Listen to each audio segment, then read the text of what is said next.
Oona King, a member of the Labour Party, has represented the East London constituency of Bethnal Green and Bow since 1997. This year, an MP from Scotland named George Galloway is running against her in her home constituency on an anti-war platform. Recently, the candidates assembled at a local college to campaign. We heard first from challenger George Galloway. Well, the Respect Party grew out of the anti-war movement, which was many millions strong in this country. And the leaders of Respect were the leaders and are the leaders of the anti-war movement. We marched and we marched, but we didn't stop the war. And our conclusion was that that was because we didn't have any political power. And the boys in the bubble, which is today's parliament, a parliament of poodles and pagers, follow the leader politics, just did what they wanted to do, what they'd been told to do, irrespective of the opinion that was demonstrating outside. So we decided we have to challenge New Labour, the party of privatisation and war, at the ballot box, as well as on the streets, and as well as in broader political work. So that's what we've done. We were just 20 weeks old last June when we did sensationally well in the European Parliament elections. Here in East London, we were the #1 party at just 5 months old, beating parties that were hundreds of years old. And that showed that this place, where the Labour Party itself was born 110 or so years before, may be the birthplace of another Labour Party, given that the previous one has been murdered by Tony Blair. You used to be a member of the Labour Party. Can you explain why you left? Well, I was expelled from the party because of the strength of my opposition to the illegal invasion and occupation of Iraq, which I predicted correctly in every particular. Everything that we said turned out to be true, and everything that Tony Blair and George Bush said turned out to be false. False at best, a lie at worst. And we decided that this couldn't go on, that enough was enough, and that this was no longer a Labour Party, and that the original Labour Party had been murdered, along with a very large number of human beings, by the obscene special relationship of Tony Blair and George W. Bush. Can you describe this constituency and who you're running against? We're running against New Labour, the party of privatisation and war. This is a two-horse race. All the pundits say so, the bookmakers say so, and the bookmakers have stopped taking bets on my winning, which is a good sign, but it doesn't decide the election. We're fighting for every vote in every family, in every street in the constituency, whatever colour the elector is, wherever they came from, however they pray. We're after the votes of every person in this constituency, and we have a good chance, I think, of winning. As a matter of fact, all the pundits are unanimous that this is a two-horse race, and that of the two horses, the colours they're carrying are clear. One is carrying the colours of privatisation and war and Tony Blair, and the other is carrying the colours of the principles on which the Labour movement was founded in these very streets over 100 years ago. Ms. King.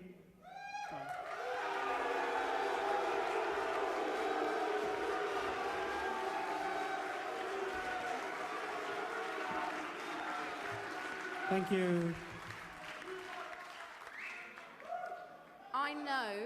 I know that you, like me, want to reduce poverty in the East End of London. So I would ask you to choose the candidate that can deliver on that, not the candidate that can shout the loudest, not the candidate that can make the most noise,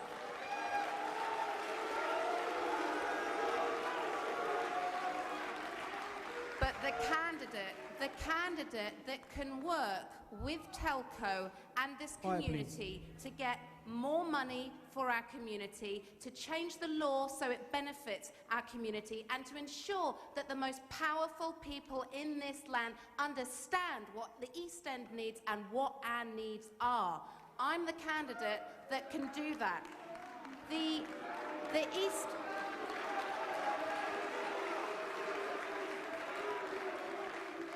I've taken up 20,000 cases of individual people, and in case you think I don't deliver for local people, ask them, please let the candidate speak. The East End is my home, The East End is our future, and for that reason I trust all of us will handle it with care. And that's why I have asked all the candidates to meet with myself and the Borough Commander today to see how we can make this election safe for everyone. I thank George Galloway for agreeing to that. I trust the other candidates will too. George and I have serious differences. We do not, however, want to be violent towards each other, and we have to lead by example, and we will. And we agree, I trust all of us agree on one thing. None of our political careers here this evening are as important as the future of this community which we seek to build, and we need to be responsible for that. I would end by saying that when my uncle, a black man in Georgia who worked with Martin Luther King, ran for president, his slogan was unity, unity for the common good. That's my slogan too. I hope it's yours. Thank you.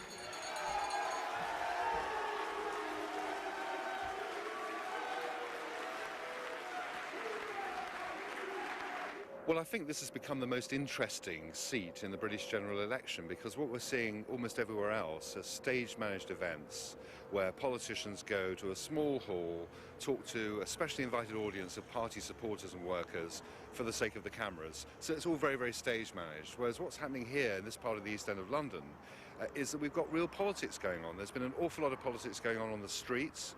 I was out yesterday and I suddenly just came across the Conservative candidate and a few supporters, and George Galloway, who's the anti-war party Respects candidate, and for some of his supporters just having a row on the street, you know.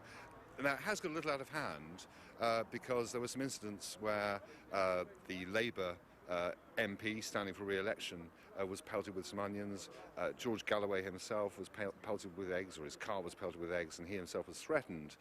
And there is an underlying tension in this constituency, in this seat, which everyone's quite worried about. So they've actually asked the police to make more effort to ensure that they can have a safe election here. So that's not something we see in British politics very often. I think tensions and passions are riding very high. Can you give us a quick profile of the MP here, Oona King, how long she's been in office and what she stands for, basically? Yeah, I mean, she will hate me for saying this, but she's one of the so-called Blair babes who came into power with the Labour landslide in 1997 and was then re-elected in 2001, and she's held a junior ministerial post. She doesn't at the moment. She's regarded as a good constituency MP in this area. Labour here has a majority of 10,000, which is a big majority. This would normally be an absolutely safe Labour seat. The East End of London has something like 40%, so well over a third, Muslim voters. And historically, this area has taken wave after wave of immigrants from Jews, Huguenots, Pakistanis, at the moment Bengalis. So it's traditionally an immigrant area, and traditionally politically very much Labour. The Conservatives and Liberal Democrats, the other parties, are not in it at all. Now, George Galloway is a Labour MP, or he was, but he got thrown out of the Labour Party. He was a Glasgow MP, he's Scottish, but he was known when he was in Parliament as the MP for Baghdad Central because of his close relationship with Saddam Hussein. He went over to Baghdad a lot. There were pictures beamed all around the world of him saluting Saddam Hussein's courage and fortitude and all the rest of it, which made him very unpopular back here. He overstepped the mark.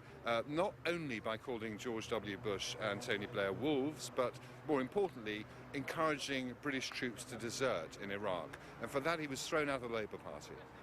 So he has formed his own party called Respect, which is an anti-war party. It has other policies, pretty socialist policies, what we call old Labour policies in this country. Policies that the Labour Party ditched about 20-odd years ago when Margaret Thatcher hit them like a steamroller. And so he does have other policies, but the main one is anti-war. And of course, with the Muslim vote in this seat, he's hoping that he can overturn that huge Labour majority, 10,000 votes, and win the seat on May the 5th. Have there been any polls done? Does he have a chance of unseating her? It's very difficult to tell. There has been polling. It's a bit all over the place. And what's interesting in this seat is people aren't necessarily saying how they're going to vote. There's been, we are told, a lot of intimidation. I was talking to some people who had Oona King, the Labour candidate, posters in their windows in their shops, and they tell me that they were threatened by people who said they put their shop windows in. Now, we haven't actually seen that happen yet, but clearly people do feel quite intimidated. So what they're saying on the street is not necessarily the way they're going to vote. And what is interesting is that people are saying they're more interested and more concerned about issues like crime, their pensions, health, schools, and all the rest of it, the economy, than they are about Iraq. Iraq is one issue, the Iraq war, among many. And that would suggest to me that perhaps Respect are not going to do enough to take this seat. I mean, last time Labour had 20,000 votes, the Conservatives 10,000, Liberal Democrats about 6,000. That is a lot of ground for a new party to make up. They may split the vote and let in one of the other parties, but I suspect, if you're asking me to guess it, I suspect Labour will just hang on by a couple of thousand votes.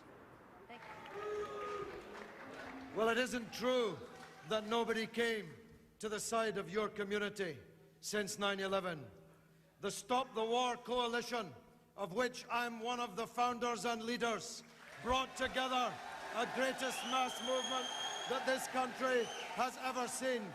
And we marched in our millions, and we were betrayed in the House of Commons by our members of Parliament who ignored the community outside. I'm standing here in the traditions of the Labour movement, which was founded on these very streets more than 100 years ago. I'm standing here in the traditions of Keir Hardie, the very first independent voice for working people in this country in East London in 1892. I'm standing in the tradition of the match girls who struck against their employer at Bryant and May. I'm standing in the traditions of the London Dockers. I'm standing in the tradition of Phil Perraton, whose flag was red and who was elected here in 1945 alongside a real Labour man, Clement Attlee. That's the alliance that we are trying to build again, an alliance of progressive people, of poor people, of immigrant people, of pensioners and students and those who prefer peace to war. That's the alliance we built in the Stop the War movement. We're building it again in Respect, and I hope we'll have your support on the 5th of May. Wassalamu alaikum. Thank you very much.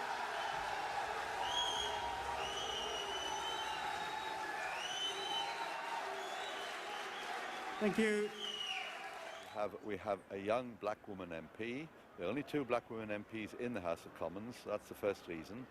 Secondly, it is a very crucial seat in terms of the ethnic mix of the community. We have a traditional white community. We have quite a large Bangladeshi community here and various other groups. And of course, we have a former Labour Member of Parliament, George Galloway, who's trying to defeat Oona King.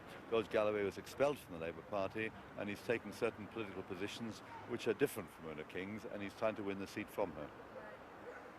Do you think that his campaign to make the war the issue in this campaign is resonating at all with the voters here? Well, not as much as all that. Certainly, I've been working for quite some time in this constituency, helping Oona King, and I've knocked on lots of doors and talked to lots of people. Clearly, there are a large number of persons who've not yet committed themselves to how they're going to vote, but that's not uncommon in elections. A few more don't know now than usual. But there are very few people who mention the war on the doorstep. It may be a bit beneath the surface, but it's not as big an issue as I thought it was going to be when I first started helping Oona. So yes, beneath the surface it's there, but it is in other parts of the country too. And despite his efforts to make it the big issue, I don't think he's really succeeded to the extent that he hopes. So what issues do you think are important, and what is Oona King campaigning on? Well, she's partly campaigning on what she's done for the local community, and she's got a very impressive record over the last 8 years that she's been Member of Parliament here. She's campaigning in terms of tackling poverty, she's campaigning to improve housing conditions and the general well-being of people in this constituency. So she's campaigning on what she's done and what also she's going to do. Because as a Labour Member of Parliament in a Labour government, she's clearly going to have more influence on the government. She has had more influence on the government than a Member of Parliament from another party. So she can do more for this constituency, and she's right to campaign on that issue. Thank you very much. Thank you. This one.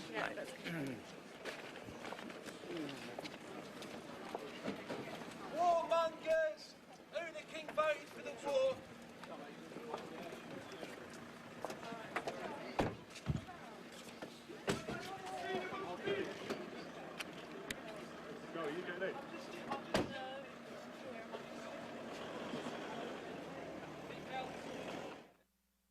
Just ahead, we continue with our look at the upcoming elections.